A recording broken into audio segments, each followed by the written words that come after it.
Hello everyone, Professor Crislock here. So I wanted to spend a little bit of time talking about economic policies of the state. So I made a very brief introduction video about neoliberalism. Really this idea of free markets, of markets instead of government intervention really driving the market. I wanted to make a bit of a longer video here just talking about economic policies of the state.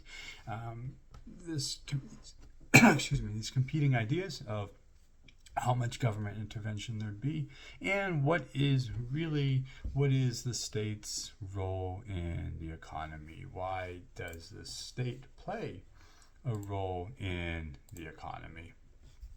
So when we think about an overview of the state's role in the economy, of course, to promote growth, to promote economic growth. And we can think about why. Why would the state care about economic growth? This state as this mysterious figure. Well, the state wants to buy things. The state wants to spend money. The state wants a large military. The state wants to be able to provide for its citizens. So it promotes economic growth. So we could say, okay, there's a debate over how much intervention there should be into the market. Should the government play a bigger role in the market? So that we know that's a debate. It's a political debate that we see play out in the news, we see play out in capitals. But the state does want economic growth because with that economic growth, the state can then buy things.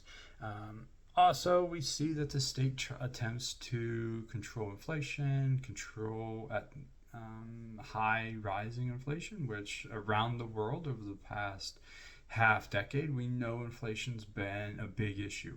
So maybe you're a government and you care about inflation because you want to make sure that your citizens are not losing quality of life. Maybe in a democracy you want to win re-election. Well, if there's a lot of inflation, your voters might take that out on you. And again, there's some debate here about how much government intervention should exist. But at times, economic policy of the state is to help with unemployment. So in a democracy, maybe, again, if you want to win re-election, you're worried about that next election. And if you have high unemployment, high inflation, maybe you lose that next election. In an authoritarian regime, maybe people take to the streets and maybe there's an uprising. They're frustrated with the government with high unemployment, high levels of inflation. So we know that the state cares about these economic factors. Again, there's a debate, there's different ideas of how much government intervention there should be to address inequality. We see that some states, Scandinavian states, some European states, have more intervention into the economy to address inequality. Other countries have less government intervention to address inequality. And that has pros and cons, and that opens up discussions about society's priorities, but addressing inequality is certainly something that the government addresses. So we know that economic outcomes are of a lot of political consequence. Again, maybe you want to win that next election. You want your political party to win that next election. So if you have low GDP growth, low economic growth, low job growth, you have high inflation, high unemployment, and pretty high inequality, maybe that has political repercussions. Maybe your party doesn't win that next election. So let's think about a democracy. We'll start with democracies. In democracies, poor economic performance has electoral repercussions. We saw this in 2010 in U.S. midterms, where there was backlash against those in power following the 2008 global financial crisis, the 2008 housing crisis in the United States. And we saw this again in 2016 with Donald Trump, where he really tapped into economic dissatisfaction, and really all three of his campaigns ran kind of an economic populist campaign where he was tapping into dissatisfaction. Even if some of his policies, maybe you agree or you disagree with them, but at least the rhetoric he was using, the discussions he was introducing at his rallies when he was being interviewed by the media, really was tapping into this economic dissatisfaction. And of course, the 2020 COVID-19 recession hurt Trump in his race against Joe Biden. Absolutely, as the economy was suffering around the world, but in the U.S. here is our example, voters took that out on Donald Trump. The executive oftentimes gets blamed for the economic conditions. So we know from empirical evidence, we know from anecdotal evidence, just from talking to people, that voters evaluate governments and how they're doing, partly retrospectively how they've did in the past and what their agendas are for the future. What is their messaging in the future? Does it seem like that is a worthwhile candidate to vote for? So when we think about the foundations of economic evaluation, citizens assess economic policy based on overall growth and prosperity. Are their lives getting better? Are their lives year over year, maybe month over month, maybe a little longer? Are their lives getting better? Maybe it's to their own family. We hear these every election cycle, these discussions over kitchen table debates. Are prices of goods going up? Did they get a raise in the last year? Is their quality of living increased? These are personal issues that people face. We also know, though, that sometimes it's just how people feel about the economy. Even if it's not backed up by empirical evidence or data, how do people feel about the economy? Maybe they just don't feel good about the economy. Maybe they think it's going in the wrong direction. Maybe they think a political candidate is moving the country in the wrong direction. And even if that's not backed up by immediate data, people's feelings on the economy do matter. Of course, they can see the prices of goods going up, but maybe they just have this feeling that, hey, the economy is moving in the wrong direction. And then they take that out on elected officials.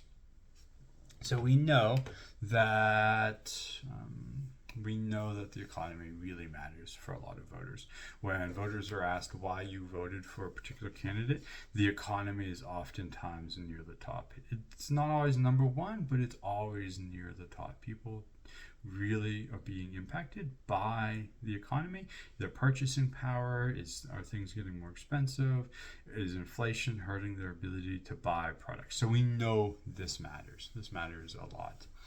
So this goes back to, so the economy matters. Absolutely, the economy matters. But it goes back to this debate over Keynesian economics versus more neoliberal economics. And this debate over the role of the state, intervention versus the market. How do you have economic growth? Is it when you have some government intervention, or do you leave it up to the markets? Do you use more of a neoliberal perspective where the markets figure things out, the markets allocate resources? Or do you have some government intervention with some free markets, more of maybe a mixed economy? Or do you have a command economy, which would be the most extreme? Countries like North Korea use a command economy, has not proven to be very efficient. So along the spectrum, countries exist. How much government intervention? Is there a lot versus a little bit of government intervention? So when we think about markets offer a ton of flexibility, but states can still guide some growth. What does happen at times, though, is if markets are not regulated, again, maybe you need some regulation for property rights. Maybe you need to be able to have enough government regulation to protect against monopolies. Some debate about how to handle monopolies when one firm really controls the market. Different governments handle those issues differently. But really, the big debate here is okay, we know we want economic growth. We know we want people's lives to get better, their quality of life to increase. But the debate then opens into how much government intervention. We probably don't want like North Korean levels where it is minimal economic growth, but some countries have been quite successful with a lot of free market with a little bit of government control, at least to help protect against monopolies that might hurt the economy. Again, a lot of debate on that spectrum of how much government intervention to have. Okay, so what else do governments do? They worry about inflation. So we've all heard inflation over the past several years. We've all experienced differing levels of inflation. Some countries still have pretty high levels of inflation. In the United States, over the past several years, inflation has come down, but inflation still hurts people's ability to buy products. So what causes inflation? Maybe excess demand.